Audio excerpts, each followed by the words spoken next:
Assalamualaikum warahmatullahi wabarakatuh. Selamat datang di acara Tanya Pak RT. Di ruang ini, kita hadir bukan hanya untuk mendengarkan, tapi untuk merenung bersama, menajamkan hati, dan menumbuhkan makna dari setiap ibadah yang kita jalani. Hari ini, izinkan saya mengajak teman-teman semua menyelami satu ibadah yang sangat istimewa. Ibadah yang datang setiap tahunnya, yang membawa pesan cinta, pengorbanan, dan keikhlasan. Yap, kita akan sama-sama membahas tentang kurban. Tapi bukan sekedar tentang daging dan hewan, karena kurban itu tidak hanya sebatas itu saja. Kurban lebih dari itu. Ini tentang hati dan hubungan kita dengan Allah Subhanahu wa taala. Di mana seseorang yang dia berkurban itu mengorbankan egonya. Mari kita mulai dari sebuah kisah yang menjadi pondasi awal dari kurban ini, yaitu kisah dari Nabi Ibrahim alaihi salam dan Nabi Ismail alaihi salam. Allah Subhanahu wa taala itu menceritakan dalam Al-Qur'an dalam surah As-Saffat ayat 102. فَلَمَّا بَلَغَ مَعَهُ السَّعْيَ قَالَ يَا بُنَيَّ إِنِّي أَرَى فِي الْمَنَامِ أَنِّي أَذْبَحُكَ فَانظُرْ مَاذَا تَرَى قَالَ يَا أَبَتِ افْعَلْ مَا تُؤْمَرُ سَتَجِدُنِي إِن شَاءَ اللَّهُ مِنَ الصَّابِرِينَ. Ketika Nabi Ibrahim itu bermimpi, Allah memerintahkan Nabi Ibrahim untuk menyembelih Nabi Ismail. Maka ketika itu, yaitu Nabi Ismail, pada umur sanggup berusaha bersama Nabi Ibrahim. Dia berkata kepada Nabi Ismail, "Wahai anakku, sesungguhnya aku melihat dalam mimpi bahwa aku menyembelihmu. Maka pikirkanlah apa pendapatmu." Di sini Nabi Ibrahim bertanya dulu kepada Nabi Ismail, karena Nabi Ibrahim ini sudah sangat lama tidak bertemu dengan Nabi Ismail. Karena sebelumnya juga Nabi Ibrahim ini baru mendapatkan anak sekitar umur 80 tahun, teman-teman. Jadi terasa berat apabila dia mengorbankan anaknya, sedangkan dia sebelumnya itu menunggu-nunggu kehadiran anaknya. Tapi ternyata Allah ingin menguji keimanan Nabi Ibrahim, yaitu dengan apa? Dengan memerintahkan Nabi Ibrahim untuk menyembelih Nabi Ismail. Kemudian Nabi Ibrahim bertanya kepada Nabi Ismail, "Apa pendapatmu? Aku melihat dalam mimpiku bahwa aku menyembelihmu. Maka pikirkanlah apa pendapatmu." Tapi lihat teman-teman, apa jawaban dari Nabi Ismail yang sangat luar biasa. Nabi Ismail menjawab, "Wahai ayahku, kerjakanlah apa yang diperintah Allah kepadamu. Insya Allah, engkau akan mendapatiku termasuk orang-orang yang sabar." Masya Allah, ini adalah bentuk ketaatan yang totalitas, teman-teman. Bahwa Nabi Ismail itu yakin, apa yang Allah perintahkan itu pasti baik. Ya.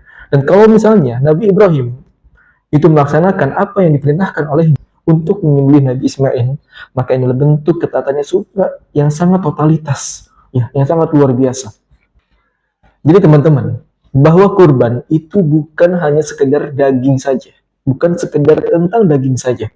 Seringkali kita pikir kurban itu soal kambing, sapi, dan pembagian daging. Tapi ternyata Allah sudah menegaskan dalam Al-Quran, surah Al-Hajj ayat 37, وَأَذِّن فِي النَّاسِ بِالْحَجِّ يَأْتُوكَ رِجَالًا وَعَلَى كُلِّ ضَامِرٍ يَأْتِينَ مِنْ كُلِّ فَجٍّ عَمِيقٍ. Daging-daging unta dan darahnya itu sama sekali tidak dapat mencapai keridhaan Allah, tapi ketakwaan dari kita yang dapat mencapainya. Jadi kurban itu sebenarnya tentang memotong ego kita, memotong rasa cinta kita yang berlebihan kepada dunia. Dan tahukah teman-teman, bahwa kurban itu membuka pintu kebahagiaan untuk orang lain. Di banyak tempat, daging adalah kemewahan. Ada keluarga yang hanya bisa mencicipinya setahun sekali, yaitu saat Idul Adha. Bayangkan teman-teman, saat mereka menggoreng daging itu, senyumnya tulus, hangat, dan penuh syukur. Semua itu karena satu orang yang berkorban dengan ikhlas. Mungkin saja dari sapi yang kita kurbankan atau dari hewan yang kita kurbankan, ada doa anak yatim yang dikabulkan malam itu juga. Kemudian kita bertanya-tanya, siapa sih yang diwajibkan untuk berkurban? Siapa yang dianjurkan untuk berkurban? Jadi kurban adalah sunnah muakkadah, sangat dianjurkan bagi yang mampu. Bahkan Rasulullah Shallallahu Alaihi Wasallam bersabda, barang siapa yang dia memiliki kemampuan untuk berkurban, tapi dia tidak berkurban, maka janganlah ia mendekati tempat sholat kami. Jadi di sini Rasulullah menjelaskan, ya, kalau misalnya seseorang yang dia itu sebenarnya mampu, tapi dia tidak berkurban, maka Rasulullah itu mengancam, janganlah ia mendekati tempat sholat kami. Ini adalah bentuk dosa besar sebenarnya teman-teman ya. Ketika kita mampu, tapi kita tidak mengorbankan harta kita yang kita miliki. Sedangkan kita tahu bahwa harta yang kita miliki adalah dari Allah juga.